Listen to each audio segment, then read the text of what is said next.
வாழ்க, குருவே துணை, குரு அடி போற்றி. ஸ்ரீ பாலசுப்பிரமணியர் அருளால் நமது நேயர்கள், ஆன்மீக அன்பர்கள், ஜோதிட அன்பர்கள் அனைவருக்கும் அன்பான வணக்கங்கள். நான் உங்கள் வாழ்க வளமுடன் ஜோதிடர் ஸ்ரீ குரு சுந்தர வடிவேல். இப்போ பார்த்தீங்கன்னா வருகின்ற புத்தாண்டு பலன், ஆங்கில புத்தாண்டு பலன் மேச ராசிக்கு எப்படி இருக்க போகுது, என்னென்ன விதமான சிறப்புகள் இருக்குது, என்னென்ன விஷயங்கள் நடக்கும், எது சார்ந்து அதிகமாக ஈடுபடணும் அப்படிங்கிறதை பற்றியும் முழுமையாக தெளிவாக ஆண்டு பலன் வருடக்கோள்களை வச்சு முழுமையாக நம்ம சொல்ல போகிறோம். அது மட்டும் இல்லாமல் இப்போ என்ன நடக்குது, என்னென்ன விதமான கிரக பயிற்சிகள் இந்த வருடத்தில் இருக்குது அப்படின்னு பார்த்தோம்னா, இந்த 2024 பார்த்தீங்கன்னாக்க குரு பயிற்சி, சனி பயிற்சி, ராகு கேதுக்கள் பயிற்சி அப்படின்னு சொல்லி 3 விதமான கிரக பயிற்சிகள் நடக்க இருக்குது. இந்த 3 விதமான கிரக பயிற்சிகளும் பார்த்தீங்கன்னா மிக மிக ரொம்ப முக்கியமானது. நம்ம வாழ்க்கையில் ரொம்ப முக்கிய அங்கம் வகிக்கக்கூடியதாக இருக்குது. அதுலேயும் பார்த்தீங்கன்னா சனி பகவான் அப்படிங்கிறவர் தொழில், வேலை வாய்ப்புகள், வியாபாரம் சார்ந்த விஷயங்கள், அது மட்டும் இல்லாமல் பார்த்தீங்கன்னாக்க ஜீவனம் எந்த வகையில் உங்களுக்கு வருமானம் எப்படி வரணும் அப்படிங்கிறத தீர்மானிக்கக்கூடியவராக சனி பகவான் இருக்கார். அவர் பயிற்சி ஆகிறார். அடுத்து ராகு கேதுக்கள்.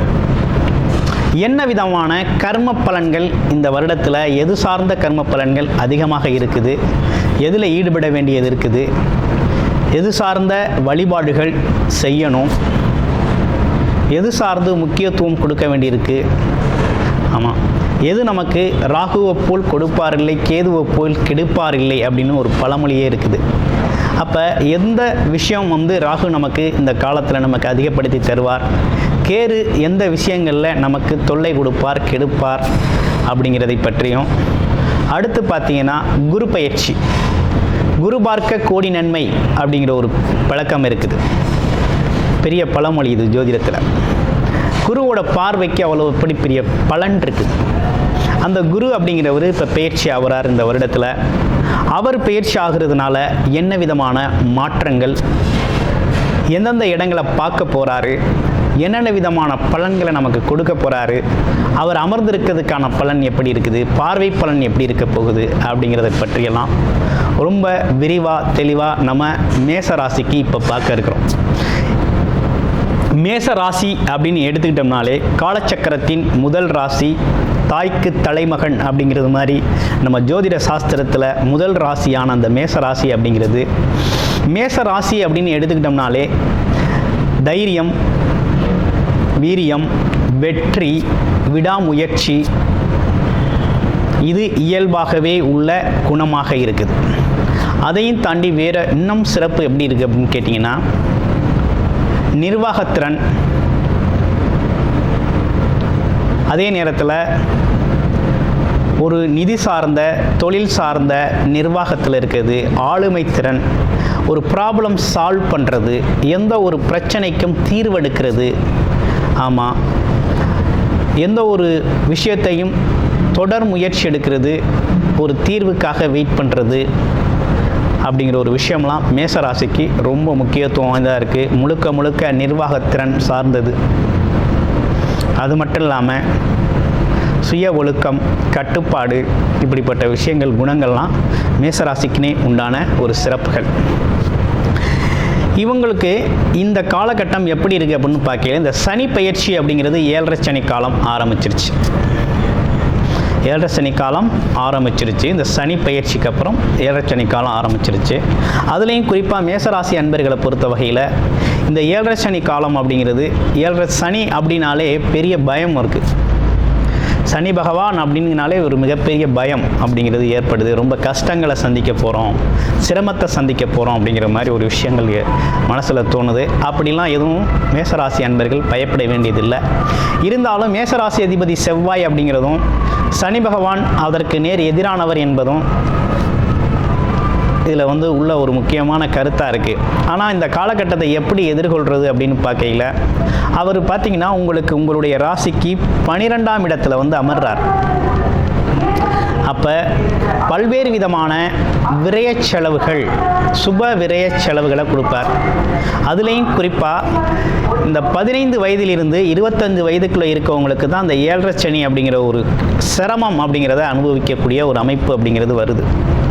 அவங்களுக்கு தான் அந்த படிப்பு சார்ந்த, வேலை சார்ந்த, தொழில் சார்ந்த முயற்சிகள்லாம் ஒரு பெரிய அனுபவம் கிடைக்கும். அடுத்து 25லிருந்து அந்த ஒரு 50 வயது உள்ளவங்களுக்கு அவங்களோட தொழில் முன்னேற்றம், வேலை முன்னேற்றம், இடமாற்றம் சம்பந்தப்பட்ட விஷயங்கள், அதற்கான திட்டமிட்டு செயல்படுறதுல அவங்களுக்கு ஒரு முன்னேற்றம் தான் ஏற்படக்கூடிய காலகட்டமாக இந்த காலகட்டம் அமையுது.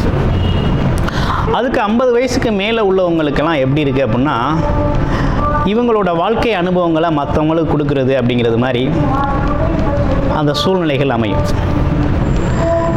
ஸோ கிட்டத்தட்ட இந்த 7.5 சனி அப்படிங்கிறது ஒரு விதத்தில் இந்த குறிப்பிட்ட முதல் சுற்று வரக்கூடியவங்களுக்கெல்லாம் பார்த்திங்கன்னா ஒரு மிகப்பெரிய நல்லதொரு அனுபவத்தை கொடுக்கக்கூடியதாகவும், வாழ்க்கை பற்றிய அனுபவம், வேலை தொழில் பற்றிய அனுபவம், வருமானம் பற்றிய அனுபவம், ஆமாம், சுற்றம் நட்பு பற்றிய அனுபவம், இது எல்லாமே பெறக்கூடிய காலகட்டமாக இருக்குது. பொருளாதாரம் சார்ந்த சூழ்நிலையில் வெளிநாடு வெளியூர் போகணும்னு திட்டமிடுற மேசராசி அன்பர்கள் இந்த காலகட்டத்தை பயன்படுத்தி தாராளமாக வெளிநாடு போகலாம், சம்பாதிக்கலாம் அப்படிங்கிற ஒரு நல்ல அமைப்பு ஏற்பட்டிருக்கு.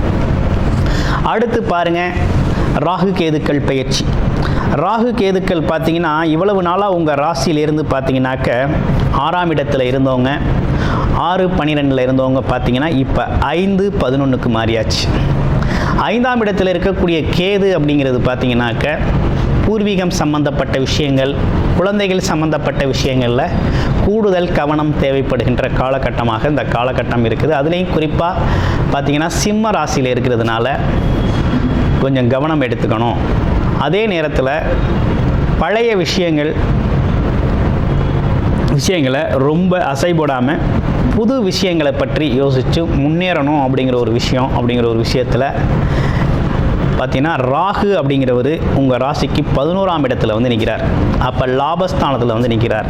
அப்போ மேசராசியை பொறுத்தவரை தொழில், வேலை, வருமானம் சார்ந்த எந்த ஒரு விஷயத்தையும் இப்போ நீங்கள் செய்ய போறீங்க அப்படின்னா கண்டிப்பாக இரட்டிப்பு, 2-3 மடங்கு லாபங்களை தரக்கூடிய காலகட்டமாக இந்த காலகட்டம் ராகுவால் உங்களுக்கு அமைஞ்சிருக்கு. ராகுவை பொறுத்த வகையில் ஒரு வகையில் பொருளாதாரத்தை உயர்த்தி கொடுக்குறாரு.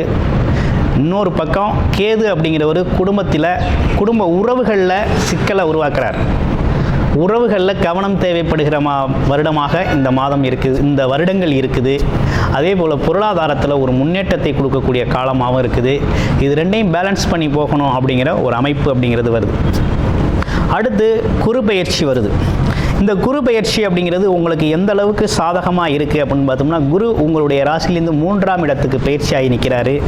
அவரோட பார்வை அப்படிங்கிறது பார்த்தீங்கன்னா உங்களுக்கு 7ஆம் இடத்தை பார்க்குறாரு. நேரடியாக 5ஆம் பார்வையாக 7ஆம் இடத்தை பார்க்குறாரு. அது மட்டும் இல்லாமல் உங்களுடைய ராசியிலிருந்து பாக்கியஸ்தானம்னு சொல்லக்கூடிய பார்த்தீங்கன்னா 9ஆம் இடத்தை பார்க்குறாரு. அடுத்து 11ஆம் இடத்தை பார்க்குறார். இது மிகப்பெரிய அதிர்ஷ்டத்தை தரக்கூடிய காலகட்டம். அதுலேயும் குறிப்பாக 2025 மே மாதத்திற்கு பிறகு உங்கள் குரு பார்வை அப்படிங்கிறது ரொம்ப சிறப்பாக இருக்குது. 7ஆம் இடம் அப்படிங்கிறது திருமணம் சம்பந்தப்பட்ட விஷயங்கள், கூட்டுத் தொழில் சம்பந்தப்பட்ட விஷயங்கள், மீடியா தொழில்களில் இருக்கிறவங்க, ஆமாம், சேனல், இந்த மாதிரி யூடியூப் சேனல், ஃபேஸ்புக், இந்த மாதிரி மீடியாவில் இருக்கிறவங்க எல்லாருக்குமே பார்த்தீங்கன்னா ரொம்ப சிறப்பான ஒரு காலகட்டமாக அமையுது. புது திருமணம் அப்படிங்கிறதெல்லாம் தாராளமாக செய்யக்கூடிய, திருமண ஏற்பாடுகள் அமையக்கூடிய, நிறைய பேருக்கு திருமணங்கள் நடக்கக்கூடிய காலகட்டமாக இந்த 2025 மேசராசி அன்பர்களுக்கு அமைஞ்சிருக்கு. அந்த திருமணத்திற்கான முயற்சி எடுப்பவர்களுக்கு, அந்த வயது உரியவர்களுக்கு. அடுத்து புது தொழில் தொடங்கணும், ஜாயிண்ட் பிஸ்னஸ் தொடங்கணும், இன்வெஸ்ட்மெண்ட் பண்ணணும் அப்படிங்கிறதெல்லாம் தாராளமாக பண்ணிக்க முடியும். அடுத்து 9ஆம் இடத்தை பாக்கியஸ்தானத்தை பார்க்குறாரு. அப்பா வகையில் இருந்து வந்த உறவுகள், அதே போல் வழிபாடுகள், வழிபாட்டு தலங்கள், இது மாதிரி விஷயங்களுக்கெல்லாம் ரொம்ப நல்லா இருக்குது. வெளிநாடு, வெளியூர் படிக்க போகணும், வேலைக்காக போகணும்னா இந்த காலகட்டம் ரொம்ப சிறப்பான காலகட்டமாக குருபார்வை அமைஞ்சிருக்கு. அடுத்து 11ஆம் இடம் லாபஸ்தானம், எண்ணிய எண்ணங்கள் நீரிடக்கூடிய ஒரு அமைப்பு அப்படிங்கிறது உருவாகுது. இதுவரை திட்டமிட்டு கடந்த காலங்களில் நடக்காத விஷயங்கள், பிளான் பண்ணது உங்கள் வாழ்க்கையில், உங்கள் தொழிலில், உங்கள் முன்னேற்றத்தில் நடக்காத சில விஷயங்களை நடத்தி காட்டும் அளவுக்கு ராகு பகவான் 11ல் இருக்கிறதும் குரு பார்வை இங்கே விழுகிறதும் பார்த்திங்கன்னா ரொம்ப சிறப்பாக இருக்குது. அப்போது உயர்ந்த அந்தஸ்து, கௌரவம், அந்தஸ்து, பொருளாதாரம் அப்படிங்கிற விஷயத்தில் மிகப்பெரிய லெவலில் முன்னேற போகிறீங்க. மங்கள நிகழ்ச்சிகள் வீட்டில் நடக்க போகுது. ஆமாம், பொருளாதாரத்தில் ஒரு கட்டத்திலேருந்து அடுத்த கட்டத்துக்கு முன்னேறக்கூடிய ஒரு அற்புதமான வருடமாக மேசராசிக்கு இந்த 2025 அப்படிங்கிறது அமைஞ்சிருக்குது. அதில் எந்த மாற்றமும் இல்லை. உறவுகள் மேம்பட போகுது, கணவன் மனைவி ஒற்றுமை அதிகரிக்க போகுது, நண்பர்கள் நிறைய பேர் உங்களுக்கு நண்பர்கள் கிடைக்க போகிறாங்க, முகந்தெரியாத அன்பர்கள் நிறைய பேரோட உதவிகள் கிடைக்க போகுது. ஸோ பல்வேறு கோணங்களில் உங்களுக்கு பார்த்தீங்கன்னா உங்களுடைய ஒட்டிய உறவுகள், உங்களுடைய குழந்தை மற்றும் உங்களோட மற்ற உறவுகளில் கொஞ்சம் கவனம் எடுத்துக்கணுமே தவிர மற்றபடி உங்களோட பொருளாதார வாழ்க்கை, அடுத்து உங்களுடைய வெளி பொதுஜன வாழ்க்கை அப்படிங்கிறதெல்லாம் பார்த்தீங்கன்னா ரொம்ப நல்லா இருக்குது. இந்த காலகட்டத்தை நீங்கள் முழுமையாக பயன்படுத்திக்கலாம். மேச ராசிக்கு 2025 அப்படிங்கிறது ஒரு சிறப்பான காலகட்டமாகவே அமைஞ்சிருக்கு. அனைவருக்கும் நன்றியும் வாழ்த்துக்களும். ஆங்கில புத்தாண்டு நல்வாழ்த்துக்கள்.